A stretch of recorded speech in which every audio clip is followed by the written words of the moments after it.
and a legion of elves.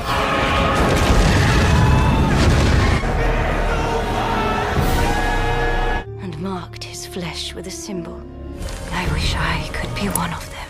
Hai cuy, bertemu lagi bersama Siapa Yang Film. Kali ini kita akan melanjutkan The Lord of the Ring of the Power episode sebelumnya. Dan inilah episode yang kedua. Langsung aja yuk cus.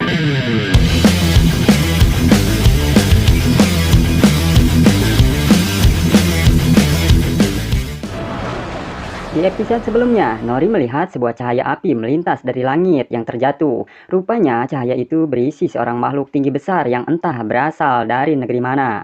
Nori yang melihat itu tentu saja membuatnya merasa kaget dan keheranan. Nori pun memperhatikannya, namun dari belakang dikejutkan sahabatnya yang bernama Poppy. Karena menurutnya itu sangat berbahaya berada di pinggiran kawah api. Namun Poppy pun ikut terkejut setelah melihat ada makhluk berada di tengah kawah api itu. Dan kemudian mengajak Nori untuk segera pergi dari sana. Namun ulahnya itu malah membuat Nori terjatuh ke dalam lubang kawah.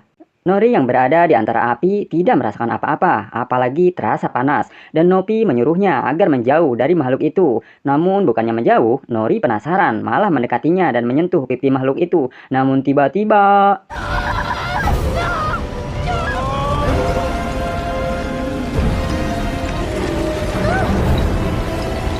Api di sana seketika menjadi padam dalam sekejap, dan keadaan menjadi sangat hening. Namun ketika makhluk itu pingsan kembali, seketika apinya menyala kembali. Nori kemudian meminta Poppy untuk membantunya mengangkat raksasa itu dan membawanya pergi dari sana, agar raksasa pingsan itu tidak dimakan serigala. Di tempat lain yang bernama Malpa mencari di mana jatuhnya cahaya yang melintas di langit tadi, yang menurutnya itu kemungkinan sebuah bintang yang sangat besar terjatuh. Namun ia yakin itu adalah pertanda yang buruk dan menyuruh dua wanita itu segera masuk ke dalam kemahnya. Namun Malpa melanjutkan pencariannya. Namun tiba-tiba... Nori membawa raksasa itu dalam sebuah gerobak untuk disembunyikan dalam kemahnya, dan esok pagi mereka akan menyuruhnya pergi. Mereka masih kebingungan sebenarnya makhluk apa yang mereka bawa, karena makhluk itu beda seperti manusia atau elf, apalagi seperti kaum mereka, kaum Harfoot. Poppy mengatakan bahwa makhluk yang ditemukannya itu berbeda dari kaum manapun dan kemungkinan makhluk itu berbahaya bagi mereka. Dan jika kaumnya mengetahui mereka membantu makhluk asing, maka hal buruk akan terjadi hari mendatang. Mereka akan dianggap penyebab kesalahannya. Namun tiba-tiba...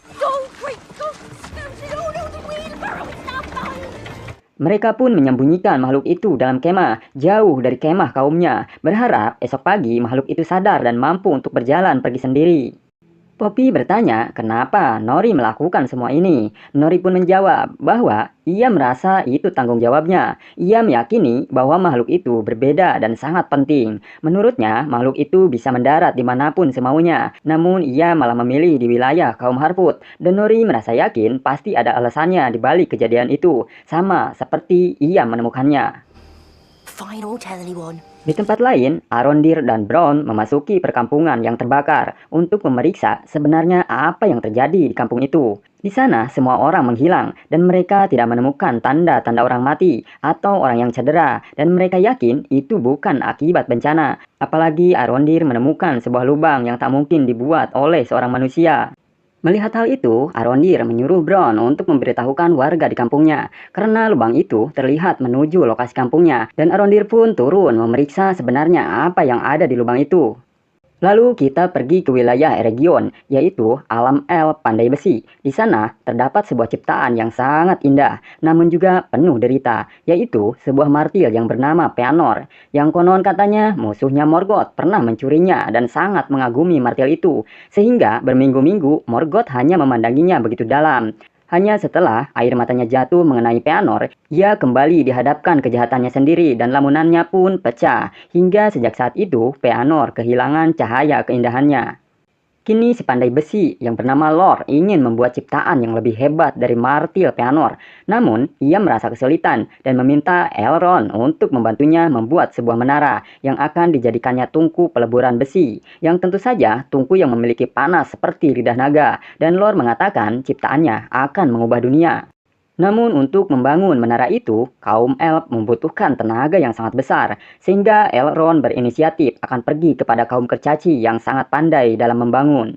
Konon kerajaan kurcaci sangat indah dan Lor mengagumi kaum kurcaci. Ia penasaran berharap ia bisa melihatnya. Dan Elrond mengatakan bahwa pangeran kurcaci yang bernama Durin adalah teman dekatnya. Bukan saja ia akan masuk, tetapi ia akan disambut dengan trompet olehnya. Ternyata di luar dugaan, rupanya mereka malah ditolak untuk bisa masuk ke kerajaan kurcaci. Tidak kehilangan akal, Elrond kemudian menantang Pangeran Durin untuk melakukan ritus Sigintarag. Dan tiba-tiba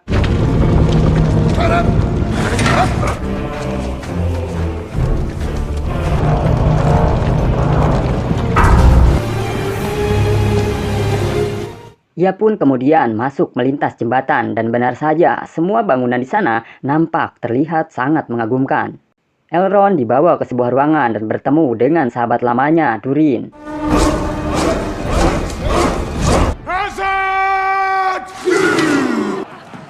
Elrond mengatakan bahwa ia sangat gembira bisa bertemu lagi dengan sahabat lamanya. Namun tiba-tiba Durin memotong ucapannya dan malah mengatakan kepada rakyatnya bahwa elf yang bernama Elrond telah menantangnya melakukan ritus Sigintarag, yaitu uji ketahanan kurcaci. Mereka akan mengangkat palu dan memecahkan batu sampai satu dari mereka menyerah. Jika Elrond kalah, ia akan diusir dari sana selamanya. Dan jika ia menang, maka Durin akan memberikannya hadiah.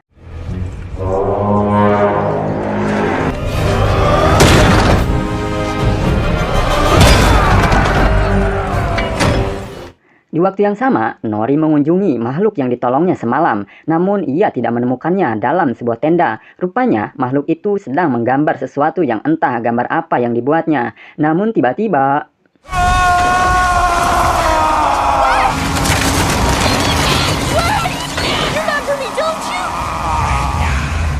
setelah mengatakan bahwa ia yang menolongnya semalam, makhluk itu pun reda kemarahannya dan Nori memperkenalkan namanya. Namun rupanya makhluk itu tidak mengenal dirinya dan lupa akan dirinya sendiri.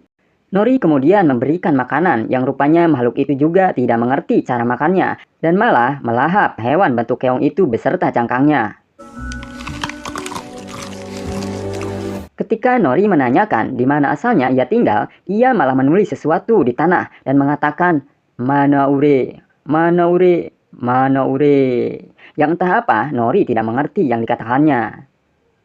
Di tengah lautan terlihat Galadriel sedang berenang, yang dimana di episode 1 ia telah meloncat dari kapal berpisah dengan kawan-kawannya yang lain. Dari kejauhan ia melihat perahu dan benar saja di sana ada beberapa orang yang sedang mengambang di sisa perahu yang rusak dan meminta untuk ikut bersama mereka. Namun sebagian orang di sana tidak mengizinkannya dan untung saja ada seorang wanita yang merasa kasihan kepadanya hingga menaikkannya. Mereka menanyakan dari mana ia berasal, dan ketika salah satu dari mereka melihat telinganya yang lancip, mereka tahu bahwa Galadriel adalah kaum elf. Hingga mereka pun berdebat, namun tiba-tiba mereka melihat sesuatu mendekatinya, dan mereka mengira itu kapal. Namun rupanya itu adalah monster laut yang menghancurkan kapalnya 2 minggu yang lalu, dan monster itu menyerangnya.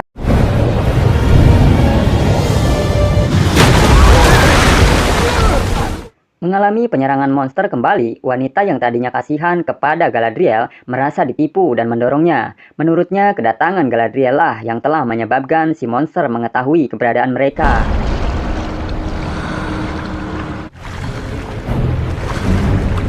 Dari penyerangan itu, rupanya ada seseorang yang tersisa. Lalu Galadriel menaiki kapalnya. Orang itu bernama Halbrand. Kembali kepada Elrond yang masih melakukan ritus Sigintarag, yang rupanya Elrond sudah tidak sanggup lagi memecahkan batu dan memilih menyerah saja.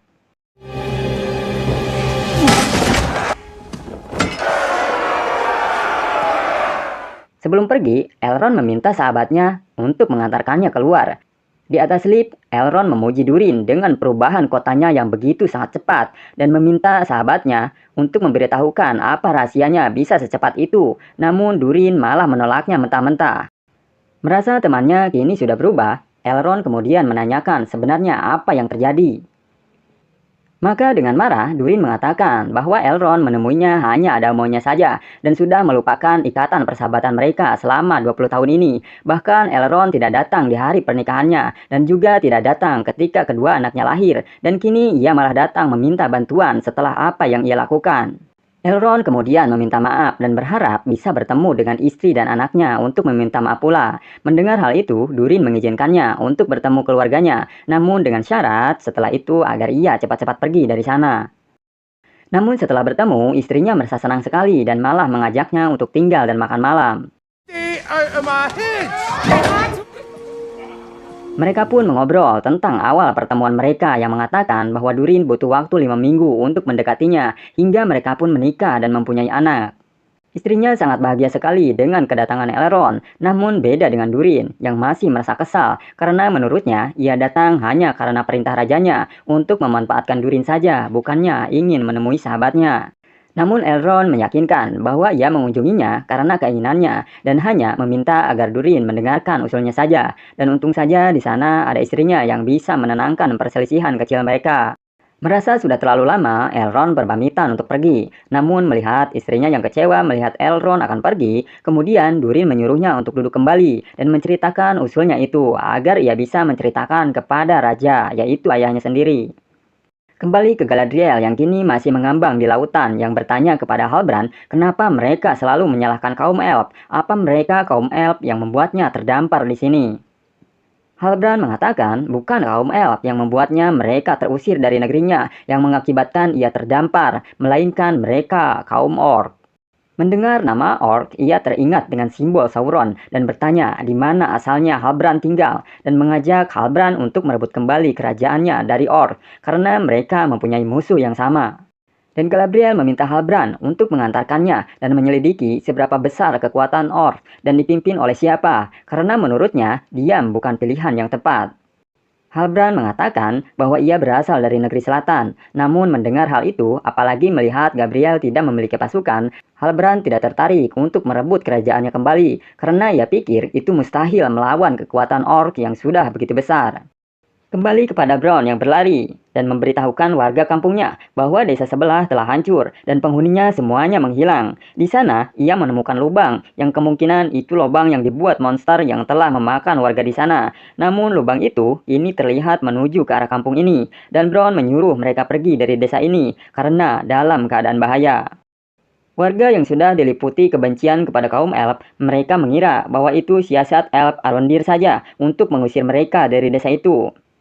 Di waktu yang sama, Theo sedang menghangatkan tubuhnya di hadapan tungku api, dan kemudian ia mendengar suara berisik lagi yang selalu mengganggunya beberapa hari ini. Maka dengan kesal, ia memukul di mana arah suara itu berasal, hingga membuat lantai kayunya berlubang, dan mencoba melihat apa yang ada di sana. Namun tiba-tiba di tempat lainnya, Arondir memeriksa lubang gua itu dan mendapati ada bekas cakaran dan menemukan kuku patah yang bentuknya aneh di sana. Hingga ia mendengar sesuatu dan melihat bayangan. Melihat itu, ia dengan cepat-cepat merangkak menghindari kemungkinan bahaya. Hingga ia masuk ke lubang kecil yang membuatnya tercebur ke dalam kubangan air. Melihat ada gelembung yang naik, ia pun mengeluarkan pisaunya siaga. Namun tiba-tiba kembali kepada Bronn yang terlihat berlari lagi menuju rumahnya yang dimana sebagai ibu ia sangat mengkhawatirkan anaknya. Dan benar saja ia rupanya malah mendapati rumahnya berantakan dan di sana ia mendapati lubang yang sama persis dengan lubang yang ada di desa sebelah. Ibu yang panik memanggil anaknya dan Theo pun muncul dari sebuah pintu kecil yang rupanya sedang bersembunyi ketakutan dan menyuruh ibunya untuk meminta bantuan kepada warga. Mendengar suara dari lubang mendekatinya, sang ibu pun cepat-cepat akan meminta bantuan. Namun melihat anaknya masih ada di sana, sang ibu berpikir 2 kali untuk meninggalkannya dan malah ikut bersembunyi dalam sebuah lemari di sana. Makhluk itu pun muncul keluar dari lubang dengan kuku panjangnya dan wajah yang sangat mengerikan bertopeng dari kepala kerbau. Tanpa sengaja, ibunya malah menyenggol sesuatu hingga membuat monster itu menemukannya. Dan untung saja dari belakang, Theo menyelamatkan ibunya dengan menusukkan pisau di punggung monster itu. Ibunya lalu menyuruhnya untuk pergi dari sana, namun monster itu malah melemparkan meja untuk menghalangi jalannya kabur. Ibunya lalu mengalihkan perhatian hingga berhasil melemparnya dengan serbuk cabai yang membuat monster itu kepanasan dan membuka topengnya dan rupanya monster itu adalah orc. Theo lalu berusaha naik ke atas tangga, dan orc berusaha menangkapnya. Saat orc berusaha menyerang kembali, Theo melemparkan tali ke lehernya dan menggantungnya. Namun orc itu berhasil memutus talinya hingga membuat Theo terjatuh, dan orc pun mendekatinya. Namun tiba-tiba